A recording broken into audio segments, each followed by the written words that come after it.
Selamat malam. Kami dari kelompok 5 akan mempresentasikan mengenai materi pemeriksaan biaya dibayar di muka dan pajak dibayar di muka. Sebelumnya, saya ingin memperkenalkan anggota kelompok kami. Yang pertama, Adelia Praswari, Antika Putri Wardani, Dwi Anasari, Dewi Rahayu, Niki Dwi Maharani, Tiara Indah Lestari.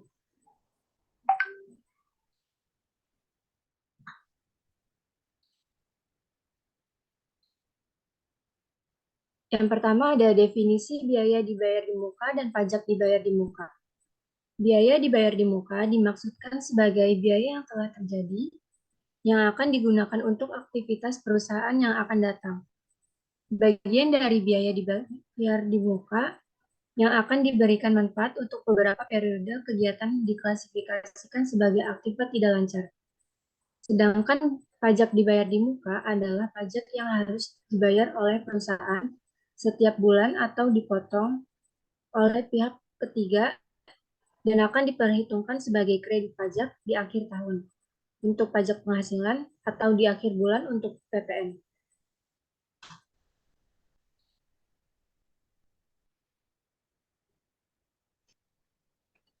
Tujuan pemeriksaan biaya dan pajak dibayar di muka. 1. Untuk memeriksa apakah terdapat internal kontrol yang cukup baik atas biaya dan pajak dibayar di muka. 2. Untuk memeriksa apakah biaya yang mempunyai kegunaan untuk tahun berikutnya sudah dicatat sebagai biaya dibayar di muka. 3. Untuk memeriksa apakah biaya dibayar di muka yang mempunyai kegunaan untuk tahun berjalan telah dibebankan atau dicatat sebagai biaya tahun berjalan. Selanjutnya, 4. Untuk memeriksa apakah pajak dibayar di muka didukung oleh bukti setoran atau pemungutan pajak yang sah dan lengkap sehingga bisa diperhitungkan sebagai kredit pajak pada akhir periode. 5. Untuk memeriksa apakah penyajian biaya dan pajak dibayar di muka dalam laporan keuangan sudah sesuai dengan prinsip akuntansi yang berlaku umum di Indonesia, SAK, ETAP, atau IFRS.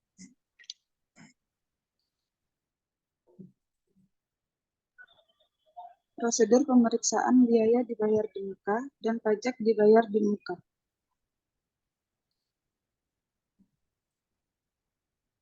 A. Prosedur pemeriksaan untuk compliance test. Pelajari dan evaluasi internal kontrol atas pajak yang dibayar di muka.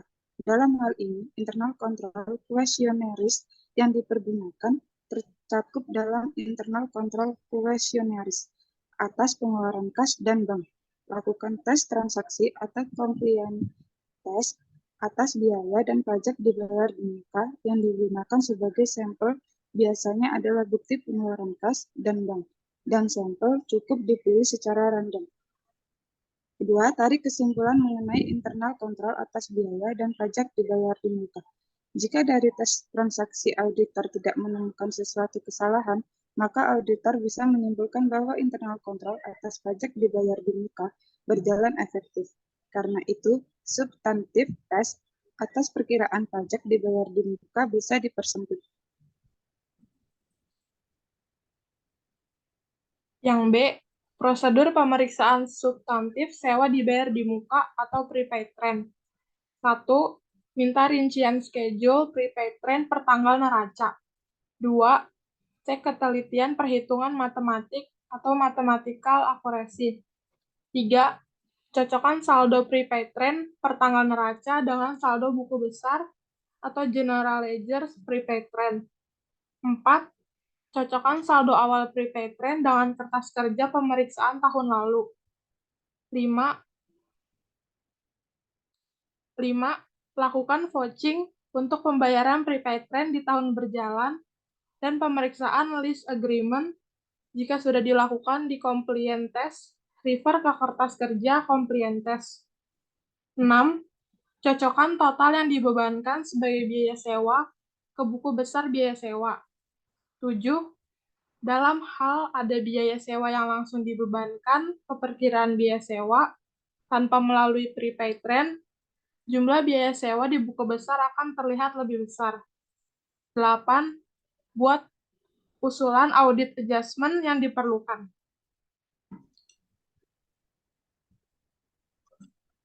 C. Prosedur pemeriksaan substantif premi asuransi dibayar di muka atau prepaid insurance. 1.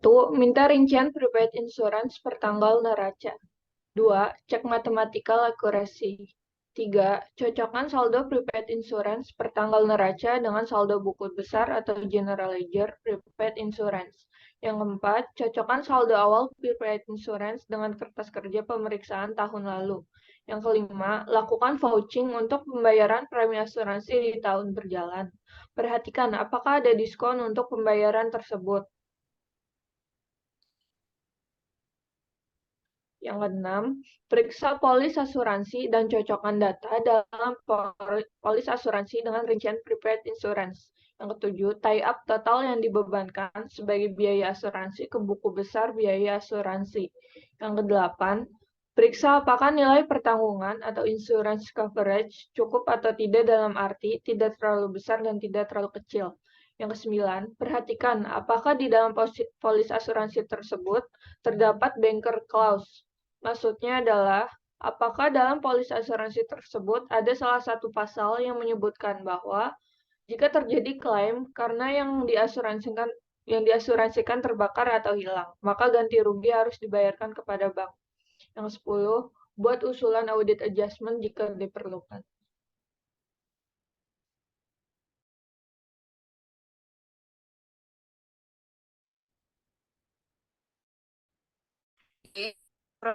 Pemeriksaan substantif prepaid advertising. Pertama, minta rincian prepaid advertising per tanggal neraca. Kedua, cek footing dan cocokkan saldo akhir prepaid advertising ke buku besar dan saldo awal ke kertas kerja pemeriksaan tahun lalu.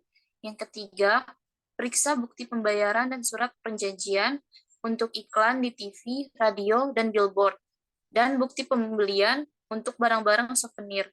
Keempat, periksa kebenaran pembebanan ke biaya untuk barang-barang souvenir harus dilakukan stop out name atau perhitungan fisik pada akhir tahun.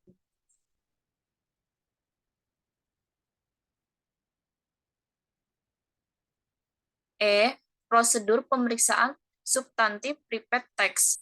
Pertama, minta rincian prepaid tax per tanggal neraca atau rincian bisa per jenis pajak atau dicampur. Kedua, cek footing dan cocokkan saldonya dengan buku besar. Ketiga, untuk pajak penghasilan, bandingkan angka prepaid tax di rincian dengan SPT PPh badan. Keempat,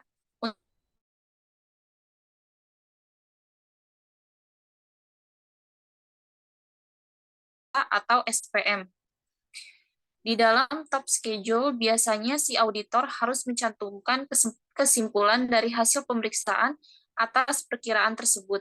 Apakah menurut pendapat auditor, perkiraan tersebut disajikan secara wajar atau tidak? Sekian presentasi dari kami, kurang lebihnya mohon maaf. Jika ada pertanyaan, kritik, dan saran, silakan tulis di kolom komentar. Terima kasih.